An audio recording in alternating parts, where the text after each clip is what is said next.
You're here for the first time, right? First time, yeah. Right. So do you know what we're doing here? Yes. Yes, excellent. Anyone else here for the first time? Everyone's here, been here. Okay, cool. So I like to ramble a bit before this because 6 minutes 40 seconds. I need like 12 minutes 80 seconds or something like that. But I wanted to actually just backtrack a bit. And some of you might have heard this. XGW grads must have heard me ramble about this. I want to talk about Dude's Law. Do you guys know what Dude's Law is? Anyone? Any guesses what Dude's Law is? Surfing. Sorry? Surfing. Surfing?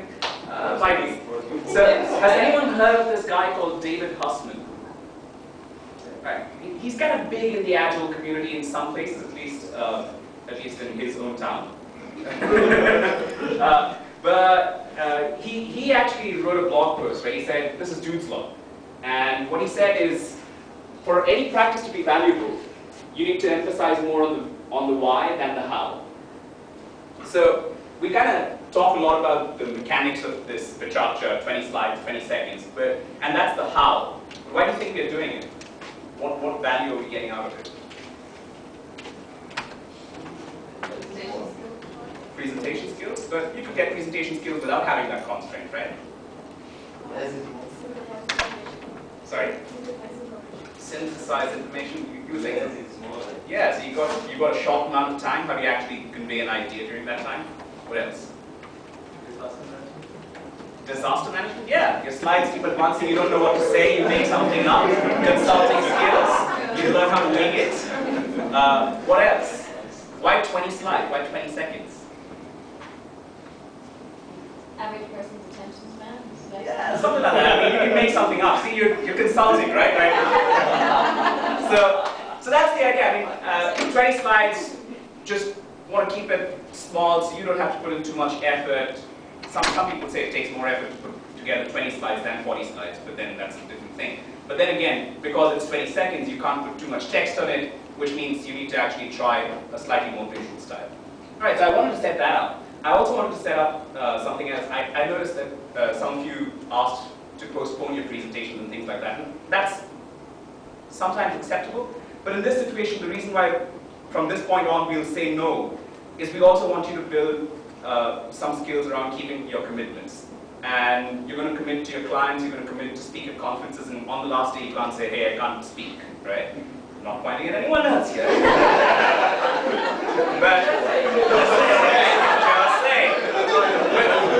But from this point on, you know. From this point on, you know where you've committed for. If there's something coming up, I'm hoping that you know well in advance, and you let us know well in advance. Don't let us know just on the day that you are not going to be able to present, because that will happen on a conference, and you're going to let a lot of people down, right?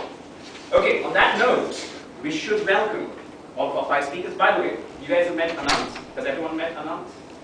No. So that's the guy who's speaking last. He decided to be a guest keynote Petrarca speaker. But we should welcome our first speaker for the evening, Claire. Give her. Claire says she's dreadfully nervous. Does she have a reason to be nervous? No. Yes. Yeah? Yes. These guys are trainers.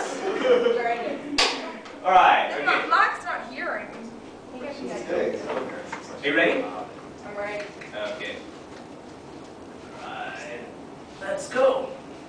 So I'm going to talk about my trip to Kuala Lumpur, which happened on the way to Bangalore. So I was catching a plane from Melbourne to Kuala Lumpur to Bangalore. We got onto the aeroplane right on time, and then it sat around for like 2 hours. I'm not really sure why it was sitting around for 2 hours. Oh, next slide. Okay, cool. We arrived in KL with about 20 minutes to spare, and they pulled everyone aside who was going to Bangalore and said, oh, you guys just wait here. About an hour later, they told us that there's only 1 flight per day, so we have to stay for 24 hours. So I was on the phone to my parents to try and get them to email the trainers to let them know that I'll be late. Next slide. This is quick. So then they took us all to the Empress Hotel for the night, and this was the first 2 hours of my stay at the Empress Hotel was in darkness, and I was sick, so I was coughing away. Meanwhile, Mark and Frankie and everyone were on Twitter saying that I was off shopping. So the next morning I got a knock on the door and they were like, "Claire, come downstairs, we're going to go sightseeing." So I went downstairs and there was like hundreds of bicep downstairs, so everyone couldn't go to Bangalore. So I was looking around for like any familiar face that I'd met for like an hour last night in the airport. Finally found my friends, who, so these guys are Chandra on the left, two married couple, a lady in the middle who doesn't speak much English at all. So we all made friends and we decided to go sightseeing for the day and see what Kuala Lumpur had to offer. I look well in this picture, but I was actually completely bad. So the first place we went was Friends Towers, but unfortunately it was closed. So we went to the counter and they said, "Oh, we only let like 15 people up a day," or something like that. So we were like, okay. And it looks as though we went shopping here, but we actually didn't go shopping, contrary to what some people might say that I was doing in Kuala Lumpur. We kind of saw Friends Towers and then we went back into the car.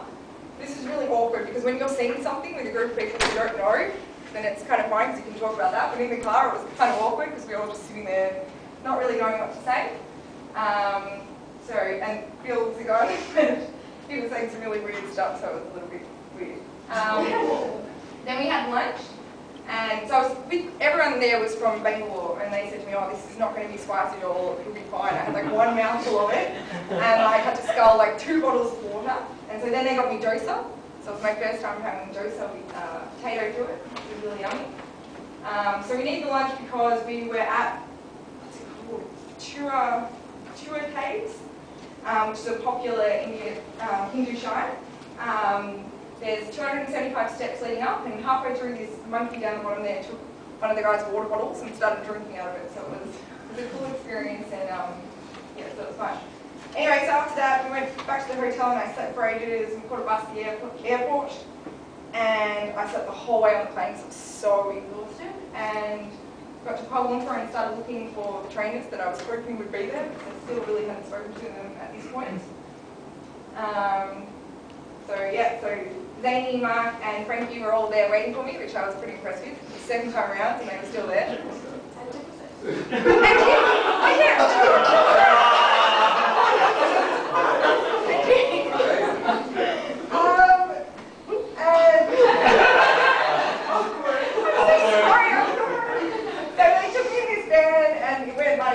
Psycho down the street, that's why that one's jumping. I thought I was going to die and I was like, wow, Bangalore's really intense, and they showed me my apartment and I was really happy with it.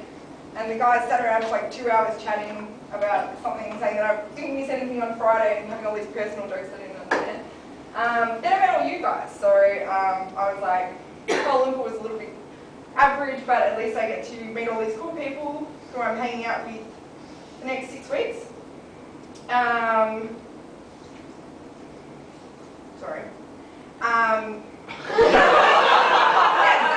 after we got everyone, I said drainer within the first couple of days, which turned into this massive big deal of Mark saying drainer all the time, and the drainer advisory board was founded, which meant that we had to decide who was and who was not the drainer. So this is like around the time when some weird stuff started happening. So Gochi and I got a phone call at like 11:30 at night from someone who didn't speak English that well, talking about fumigation or something, and we were like, what's going on? And then the doorbell rang like 10 minutes later, and we were both standing there kind of scared. I called a couple of people like, is this normal? Does this normally happen in India? And then the next day we worked out why it had happened. So there was a beehive outside my bedroom window, and someone had like attacked it with a pole and they just left it there, and I guess the guys were coming over to try and clean up the mess that was left. So then, within a couple of days, I had like bites like all over my legs, and like I remember saying to Gochi, like, why is all this stuff happening to me? And I had to leave my room, so I called up the biceps at and I said, I've got bites all over my legs, so you need to clean my bed, and they moved me up to another room. Then the Cancun happened, which was in Goa, coming back from the silent disco. I fell over and my Cancun evolved, which which now has featured in a song that we made up the other night.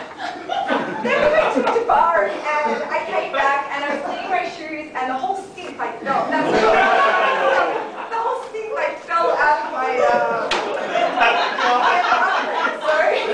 I was like, what the hell is going on? And as Mark refers, it's definitely Malasia Karma in practice. This is pretty representative of what happened to Gochi and I like 2 nights ago. We were in the kitchen, I was like flooded, and we had this whole experience where like I was on the phone to Mark and I had to call the maintenance people. That's the 4th time I've had to do it since I was here, just these weird occurrences. So yeah, so that's Malasia Karma in action. Did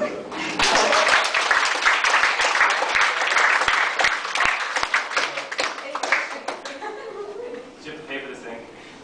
No. I think so. I'm hoping not. When do you think your bad luck will end? Yeah, that's what I was thinking. Like, do I do it this week, or should I make it next week and I can get more bad luck? Is it going to get better or worse?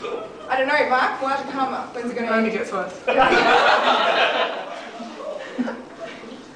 So the drainage is going to continue even in Melbourne. Yeah, I know. Well, I don't know. I don't know about me. Malasia Karma gets worse, so.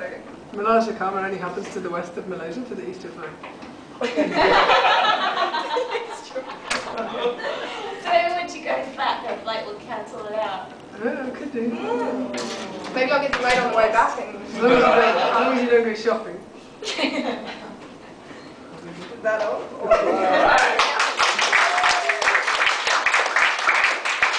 Keep your applause going for Fabio.